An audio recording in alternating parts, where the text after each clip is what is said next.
Okay, so the first adjustment we're going to make is to the trays. And to do that, you're going to go into your trays menu here, click on trays, and we're not going to mess with tray 1 and 2. If you have the another tray underneath this, you're going to see trays 2 and 3. And when you go to tray size, we're going to want to keep that as any, or you could just set it to letter. And then tray 2 type, rather than plain, we're going to want to set to a different media type, because as this goes through here, when you print on a heavier type media, the printer is going to automatically slow the print down, and it'll have, you'll be able to bond that toner, especially the Micker toner, you'll be able to bond that better to the paper. So probably what you'll want to, I mean, they don't have a specific setting for checks, but you could set it to cardstock is a good setting.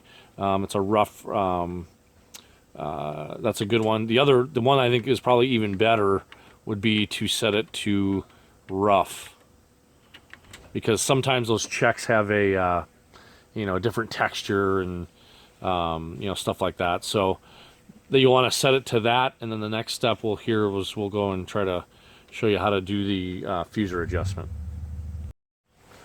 Okay, so to go along with changing your paper settings to rough like we talked about, when we go back in here to adjust fuser temperatures and whatnot, we want to go in again to the admin menu, and these are this menu is a lot different than the older machines. So you go into admin, general settings, and then we're going to want to go all the way down to print quality. And when we get into print quality, we're going to want to adjust paper types.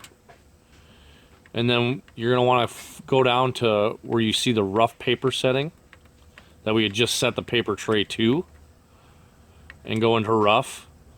And in print mode, click on that. You can get all these different modes. And basically this is what's going to kind of probably tell the fuser how to fuse. So it's already set to rough mode, but you can play with these paper settings to get the right kind of bonding you need. And again, when we're talking about, so again, we'll just set it to cardstock, and it successfully gets saved. But we'll go back in there and we'll just set it back to rough mode, just for the sake of keeping.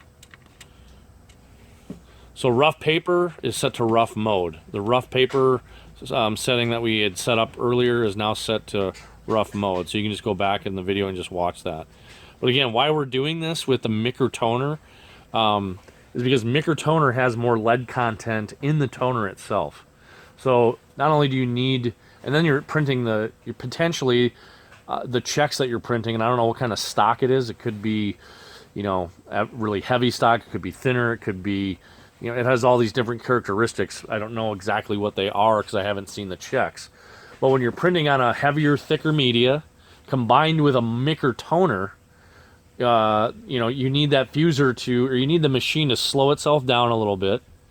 And not only do you need it to slow itself down, but you need to up that fuser temperature to get the correct bond of the Micker toner to the actual check. So, and that's why I think you're seeing some of the flaking and it not adhering correctly, is because we don't have the papers, you know, we don't have these settings correct. It's probably just right out of the box. It's probably all set up to plain paper. So these are the steps we're going to want to take to set that up for the M603s, M602s, and M601 series machines. So again, you may need to watch this a couple times just to go through it and get everything set. You may need to also go in the back side of the software and get those settings set up correctly too, depending on what the software you're printing out of, because then you may have to go in and, you know, hit OK when you're doing the check run. So it's going to take a little configuring to get it set up properly, I'm sure. So watch the video, kind of go through that, and then we can get on the phone again and kind of go through things and kind of help troubleshoot a little bit further. But I think this should get us where we want to be. So again, any questions, call us directly in the office, 888-505-5004. Thanks.